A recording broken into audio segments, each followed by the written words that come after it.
La ration finie, tu ne peux pas préparer. Ça veut dire que je ne peux pas préparer. Tu n'as pas d'argent. C'est pas à toi de donner l'argent de la ration. Il faut que je sois là ici, je ne suis pas là. Si tu n'es pas là, c'est que tu laisses l'argent avant Mais de tu ne partir. travailles pas. Je travaille et puis quoi? Mais et les jours, comment tu ne peux pas gérer? Les Qu'est-ce que jours tu fais de comme ton quoi? argent? Qu'est-ce que toi tu fais de ton argent? Donc mon argent, c'est censé nous gérer et toi? Mais moi, je peux gérer mon argent. Tu n'es pas obligé de savoir ce que je fais avec mon argent. Mais elle sait que si la ration finit, tu dois laisser Tu l'argent n'as avant pas de ça, tu partir. touches combien à la fin du mois? Je touche combien, ça veut dire quoi? Tu Donc, tu dois savoir combien je Tu touche. sais pas combien je touche? Je peux savoir combien tu touches, mais tu n'es pas forcément obligé de savoir combien je touche. Ah bon? Oui. C'est ce qu'on va voir dans cette maison. L'argent et encore l'argent, ce n'est jamais facile. Si déjà tout seul, on peut avoir des problèmes, à plus forte raison, quand on le partage encore avec celle qui partage sa vie.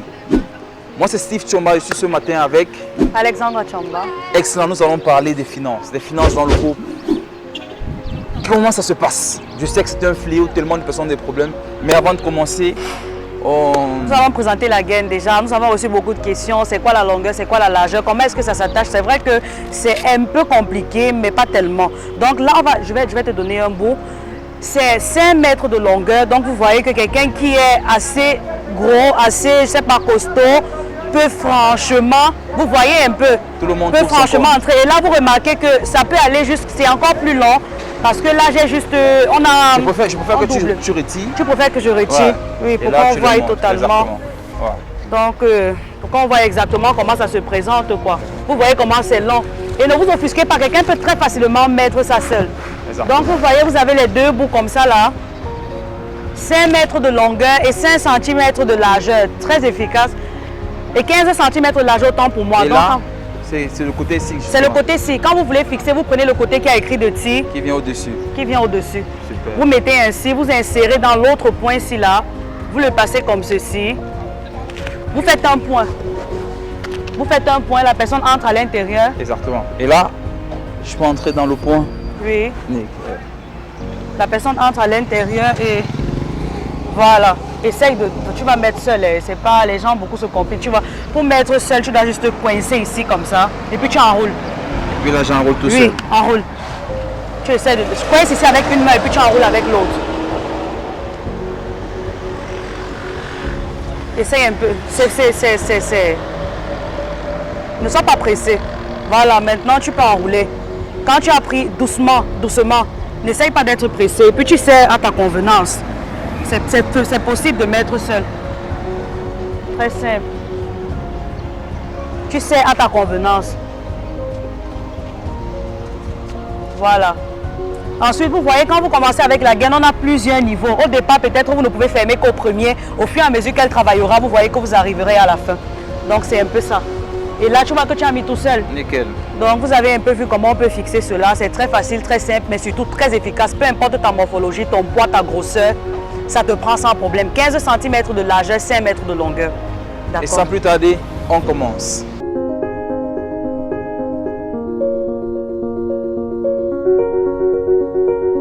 Mais comme dit, il faut qu'on parle un peu de cette histoire de finances. Ça a l'air beaucoup plus perplexe que...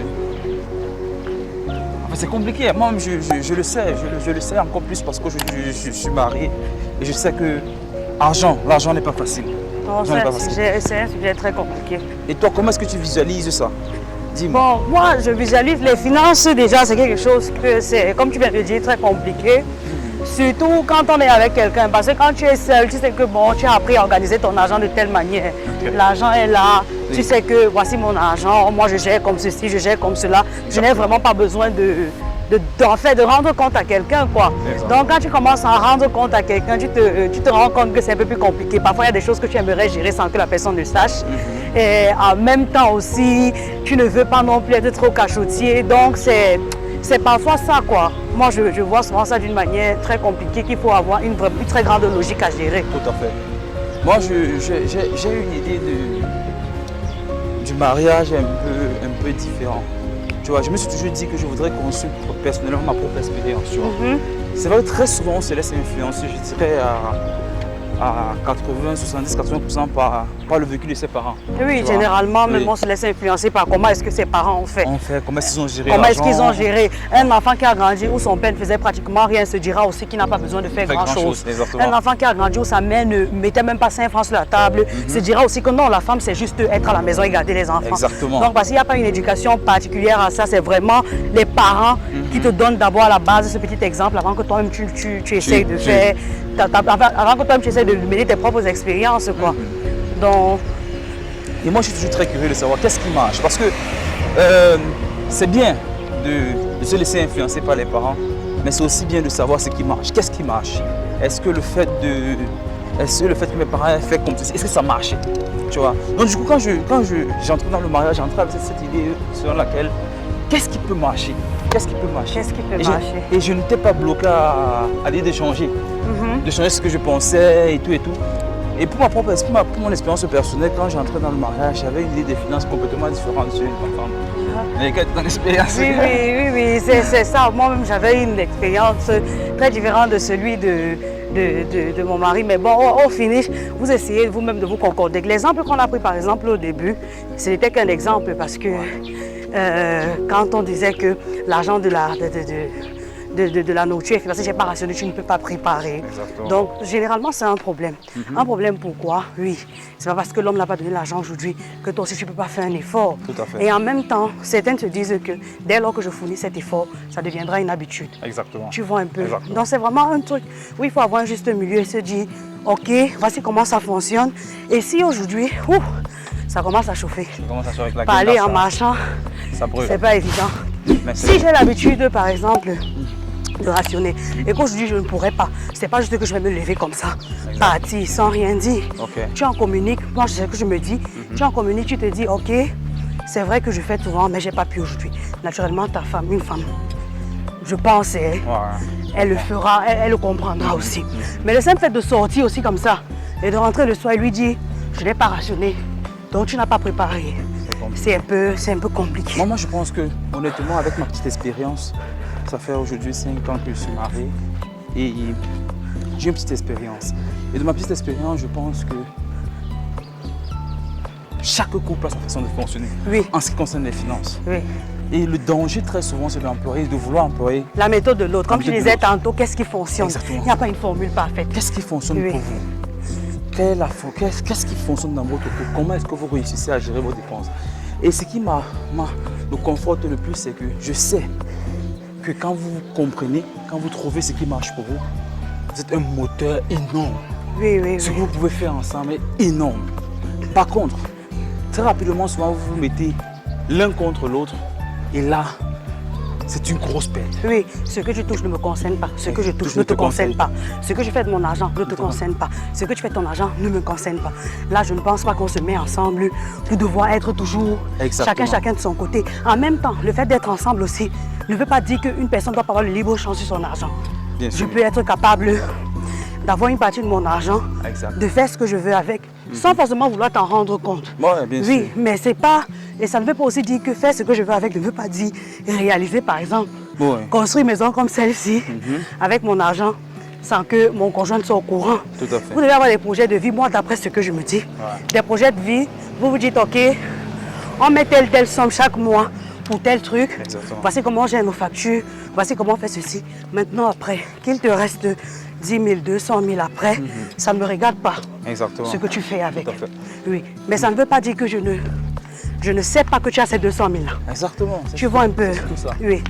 Parce qu'il y a des personnes aussi qui aiment beaucoup contrôler, tu vois. Tout à fait. Moi, je trouve, comme tu as dit, c'est juste essayer de trouver le juste milieu. Moi, je pense que quand on passe selon le postulat qu'il faut être d'abord vrai. L'un envers l'autre. On va faire des mythos. Là, ça commence à chauffer. Je vais un peu étirer les jambes, là, c'est chaud. On étire les jambes. Ça chauffe.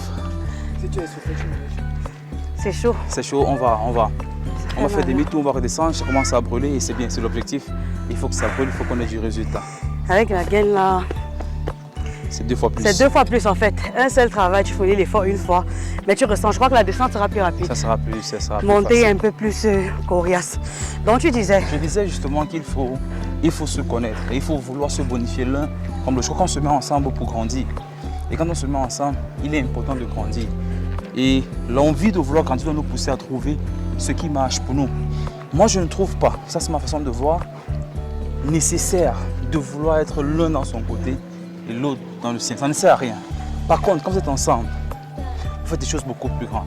Si par exemple, tu touches X francs le mois et que je touche Y francs, si on les met ensemble, ça fait beaucoup plus que si qu'on était séparés. Non, c'est clair. Et mettre ensemble, là, qu'est-ce que j'entends par mettre ensemble? C'est ce que je voulais te demander. Justement, là, je parle de ma propre expérience. Oui. Avant qu'on en arrive, dans mon couple, par exemple, à tomber d'accord sur comment fonctionner dans les finances, il a fallu, parce qu'on vient chacun avec sa culture, sa façon de faire, qu'est-ce qu'il a connu durant toute sa vie.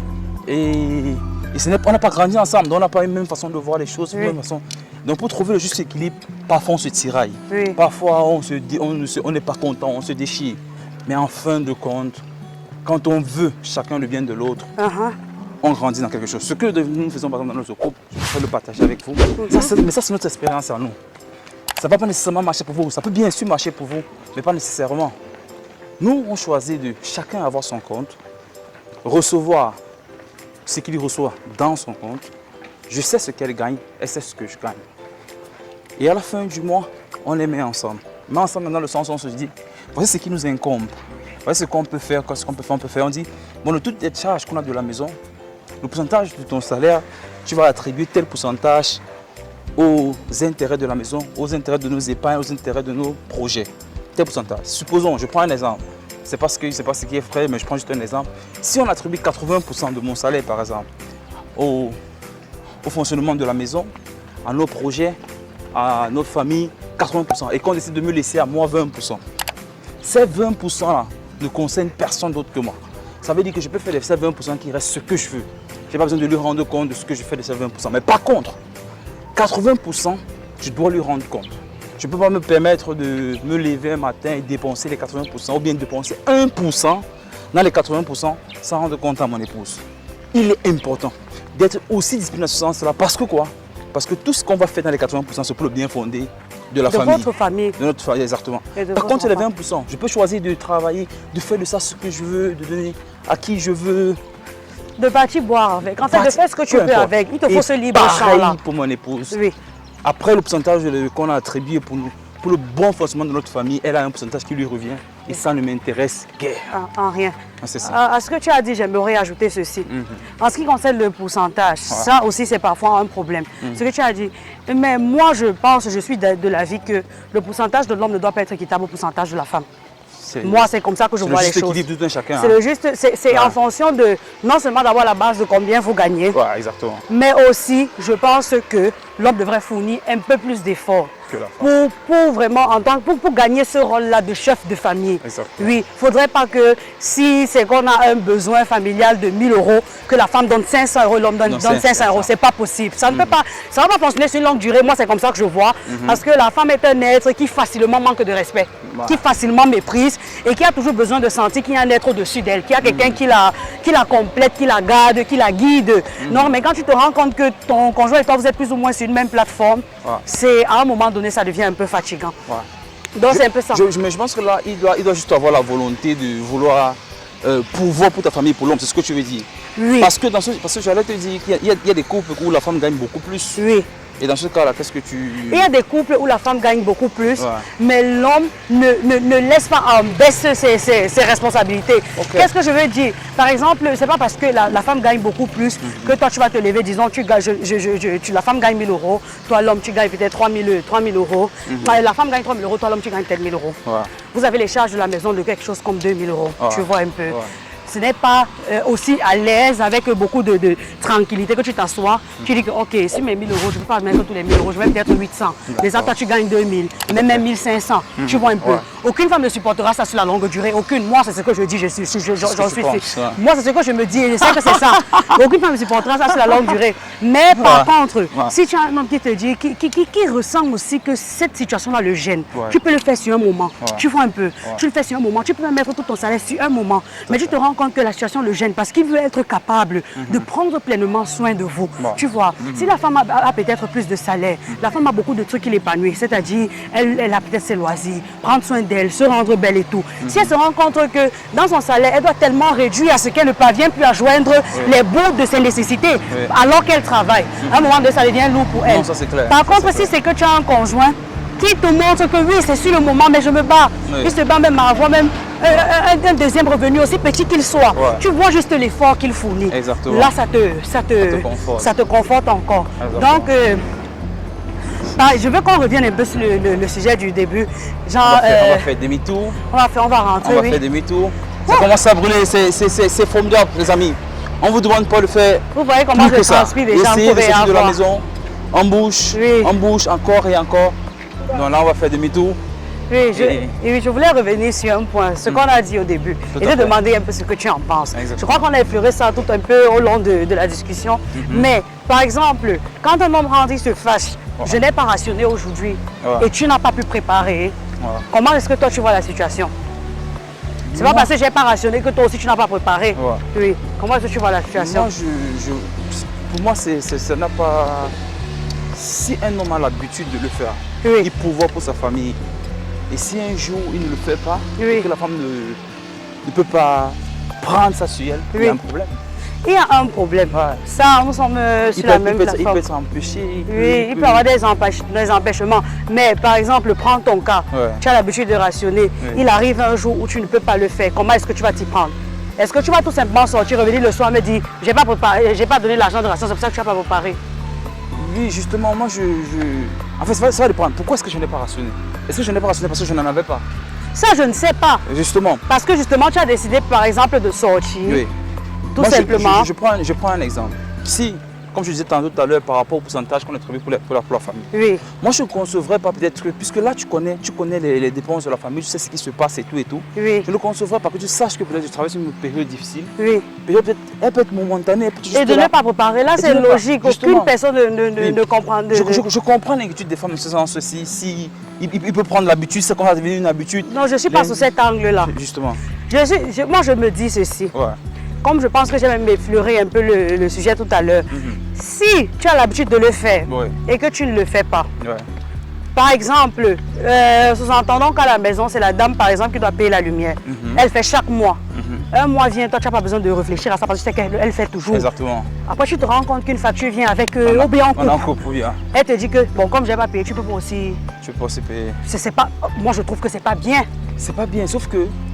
Ou bien la facture est posée toujours là. Les gens de la lumière viennent par exemple te trouver à la maison. Tu demandes que, mais en fait tu t'étonnes que normalement c'est censé être payé et tout et tout. Elle dit que bon, comme elle n'a pas payé, tu peux pas aussi payer. Puisqu'elle paye toujours, je n'ai pas payé, pourquoi tu n'as pas aussi payé? Et pourquoi tu n'as pas payé? Voilà, c'est donc ça qui revient. Pourquoi tu n'as pas rationné? Justement, tu t'expliques.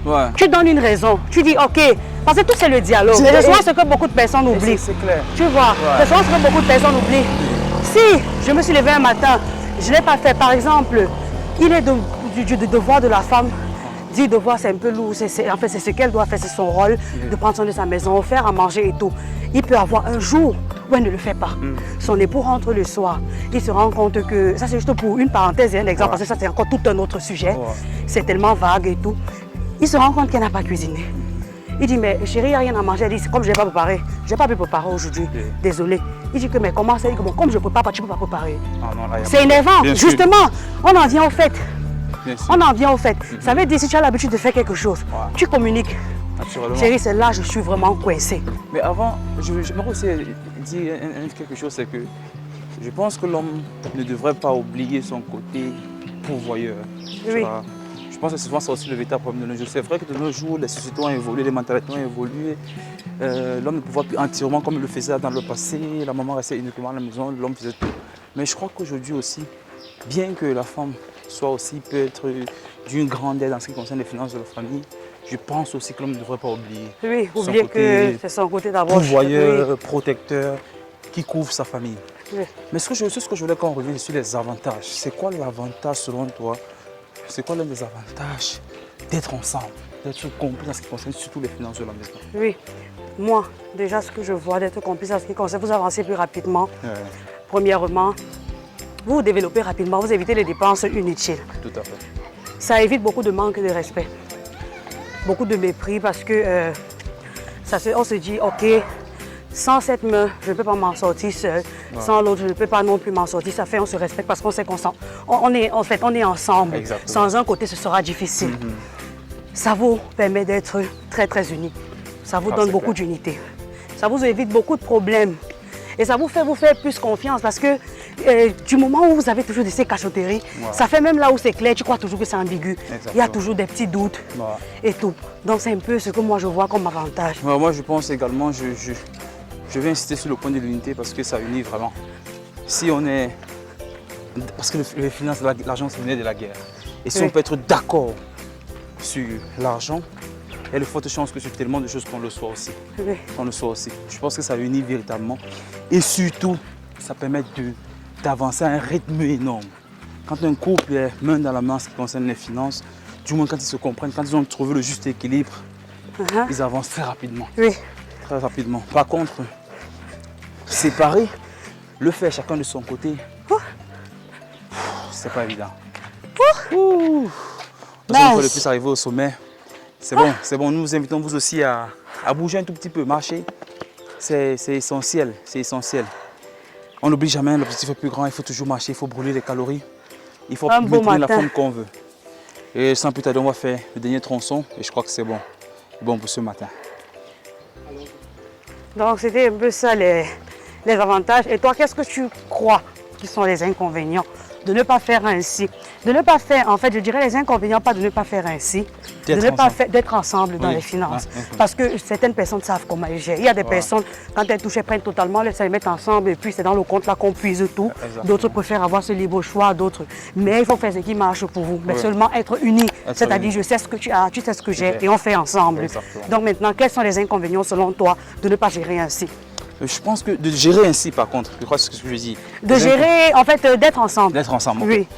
Pour moi, l'inconvénient d'être ensemble, c'est, je dirais, le côté où tu te sens parfois restreint. Tu es un être humain, tu vois. Parfois, tu voudrais pouvoir faire de ta vie ce que tu veux à un moment donné. Mais sauf que tu as choisi d'être en couple. Tu as choisi d'être en couple et tu es obligé de... Là, tu parles de l'inconvénient de ne pas être ensemble. Je ne comprends pas bien. L'inconvénient de ne pas être l'inconvénient d'être ensemble, c'est que parfois, tu as l'impression d'être contraint. Oui, tu as l'impression d'être contraint par rapport à ton argent. Parce que quand tu reçois ton argent à la fin du mois, par exemple, tu as parfois envie de te faire des folies. Et parfois, ces folies-là sont beaucoup plus au-delà du budget qui t'est approprié personnellement. Tu vois. Mais tu ne peux pas parce que tu es ensemble avec ton non, parce que juste tu as décidé de ne pas fonctionner comme ça. Tu as décidé de ne pas fonctionner comme ça. Et est-ce que tu trouves que c'est bien ou c'est pas bien? Non, c'est pas bien. Parce que alors, sur le long terme... J'ai l'impression qu'on ne se comprend pas. Qu'est-ce que tu trouves qui n'est pas bien d'être ensemble? En fait, là, je suis en train de parler de ce que je vois comme inconvénient. Et c'est bien d'être ensemble ou c'est pas bien pour toi? Là, tu m'embrouilles. Là, je te parle de ce que je crois qui peut ne pas être bien d'être ensemble.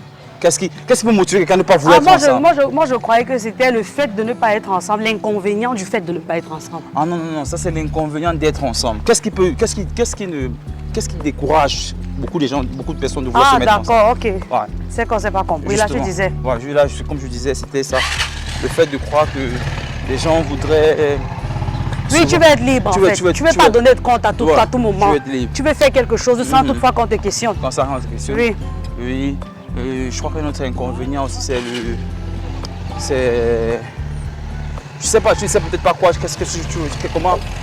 Proportionnellement à ce que tu gagnes, généralement, que ta famille sait que tu gagnes, tu n'es peut-être pas en mesure d'être aussi rapide dans les accomplissements, peut-être dans ta propre famille. Mais dans ta famille, c'est pas la famille que tu as construite, mais dans la famille d'où tu viens. Je crois que c'est un peu ça. Dans le sens où tu ne comprends pas bien. Non, je dis dans le sens où parfois, quand il y a quelque chose dans ta famille à toi, tu aimerais parfois réagir avec beaucoup plus de promptitude. Mais maintenant que tu es marié, tu dois tenir compte. Tu peux te lever un matin, peut-être te lever et te dire, il y a X, je réagis directement. Il faut que tu consultes ton épouse, il faut que vous réagissez par exemple votre budget. Alors que parfois peut-être tu voudrais le faire le plus rapidement possible. Oui, mais tu ne le fais pas parce que peut-être ton épouse t'en empêche, parce que là tu as d'autres responsabilités. Naturellement. C'est pas parce que peut-être vous êtes unis que ça t'empêche de réagir plus rapidement. Là, je suis en train de dire que la promptitude, par exemple, si tu étais seul, tu aurais réagi on peut t'appeler à 15h, à 15h05, tu es en train de réagir. Oui, parce que tu n'as pas de responsabilité. Parce que tu n'as pas de responsabilité. Parce que moi, je me dis, comme on a dit, tu as 80% qui va dans la famille, Oui. tu as un 20% qui est pour toi. Ouais. Ça veut dire, s'il y a un souci, tu as toujours cette promptitude là parce que tu as quelque part pour toi. Bien sûr. Bon, maintenant, si c'est un peu plus grand, Exactement. tu vois, c'est pas parce que peut-être ton épouse peut t'en empêcher, c'est parce qu'il y a, je peux dire, vous avez plus de responsabilité, vous devez en parler. Non, je comprends, je parle de ce qui peut causer. Ce qui fait en sorte que les gens le veulent pas. Exactement, en fait, c'est ça, je parle en général. Je parle de ce qui peut pousser quelqu'un à ne pas vouloir être il peut penser comme cela. Et je vous invite vous aussi, en commentaire, dites-nous, qu'est-ce que vous pensez? Quelles sont les raisons qui motivent les gens à ne pas se mettre ensemble? Pourquoi est-ce que les gens ne voudraient pas travailler ensemble, être unis dans les finances? Il y a forcément beaucoup de raisons dont j'ignore en ce moment, mais j'essaie un peu de les énumérer comme ceci. Mais il y a forcément cela. Mais ce que je peux dire, parce qu'on arrive déjà à la fin de notre vidéo, c'est que l'expérience se prouve. Et je le dis, de par une petite expérience que j'ai eue, il y a une période de ma vie, j'étais avec mon épouse et on avait tellement de difficultés financières. Tellement de difficultés financières. Mais ce qui nous a aidés à franchir un cap et très rapidement à dépasser ce moment-là, c'est parce qu'on était main dans la main. Et ça veut dire, on s'est mis comme une éponge. Et tout ce qu'on trouvait sur notre chemin, on aspergeait. Cela nous a aidé à le dépasser très rapidement. Pour dire, sur le long terme, se mettre ensemble est un avantage énorme. Bon, je ne sais pas ce que tu as dit pour... Oui. Sur le long terme, se mettre ensemble est un avantage énorme. Avec toutes les difficultés, comme tu viens de dire, que tout cela incombe, que tout cela couvre, c'est difficile. Si quelqu'un vous dit que ce n'est pas difficile, c'est qu'il vous ment. C'est difficile d'être uni, mais c'est une bonne chose. Rien de ce qui n'est bon ne vient facilement. Il faut juste faire l'effort de trouver le juste équilibre, ce qui va marcher pour vous. Et surtout, la méthode que vous avez adoptée dès le début, essayez de la maintenir. Parce que quand à un moment donné, un parti se rend compte que voici comment on avait l'habitude de fonctionner, mais toi tu commences à dévier, là ça devient plus grave que le fait de n'avoir même pas commencé au début. Parce que là chacun va se dire, ok, c'est comme si j'ai été dupe ou bien bête jusqu'à ce moment. Bon, je constate que tel ou tel commence à devenir sage. Ok, moi-même je commence dans ma sagesse, tu vois, parce que, et après aussi, le fait de parler des finances, d'être unis dans les finances, c'est pas parce que vous êtes unis dans les finances que vous allez vous empêcher de faire. Par exemple, la famille de la fille ne peut pas l'appeler pour lui demander quelque chose. La famille de ton conjoint peut l'appeler, tu vois qu'ils ont un problème sérieux et tu sais que si elle était seule dans ses finances, elle aurait pu gérer, tu empêches.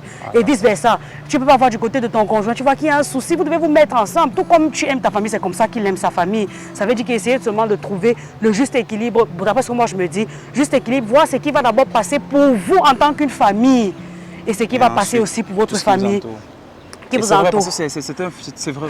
Et j'aimerais bien on ait cela comme un autre chapitre, comme un autre thème. Le couple, les finances dans le couple et la belle famille. Parce que c'est toute si on commence cela, on va aller... Ça va être très lâche. Déjà que les finances, vous avez vu, c'est un sujet très perplexe. Chacun, comme on dit vulgairement, les organes. Chacun, ça touche beaucoup les organes. Donc, on espère que dans les commentaires, vous aussi, vous donnerez votre plein point de vue parce que chacun, c'est une multitude. Chacun a son point de vue, chacun gère comme il peut. Donc j'aimerais dire que si vous êtes aussi en couple, vous êtes marié, que vous voudrez donner votre participation, ça fait plaisir. N'hésitez pas à nous écrire et on pourra vous inviter au cours d'une marche comme celle-ci. Oui. On va essayer d'en parler. Surtout les finances dans le couple et la gestion de la belle famille. Comment gérer la belle famille étant marié financièrement. D'accord. Financièrement. Sans oublier que... On a travaillé, non, ça vraiment, sans oublier que ça a bossé dur. Un si beau matin, faire l'aller là, vous avez vu la montagne, la colline est assez longue. On a fait 4 fois, on est monté, on est descendu 2 fois. C'était très efficace. Avec le servant, au début de la vidéo, vous avez vu comment on a expliqué. N'hésitez vraiment pas, vous ne serez pas déçus. Des personnes demandent ça dure combien de temps, vous allez utiliser ça N fois. Comme je vous ai montré, vous voyez, il y a des limites, il y a des niveaux là. Là, je suis encore à ce niveau. J'espère arriver à ce niveau. Si là, en arrivant à ce niveau, ça montre que j'aurai vraiment raffermi au niveau de la taille. Et même les femmes qui viennent d'accoucher postpartum, au lieu d'attacher le pain, facilement vous prenez ceci, vous enveloppez avec. C'est très efficace. N'hésitez pas à commander. Les thés détox sont également là. Après un paquet, tu commences à réaliser que ça effectue des efforts sur toi. Mais après 2 paquets, tu vois les résultats garantis. Donc, n'hésitez pas à commander. Donc, merci d'avoir suivi la vidéo jusqu'ici. Et n'oubliez pas de vous abonner, de laisser un commentaire, ça fait plaisir, ça ne vous coûte rien.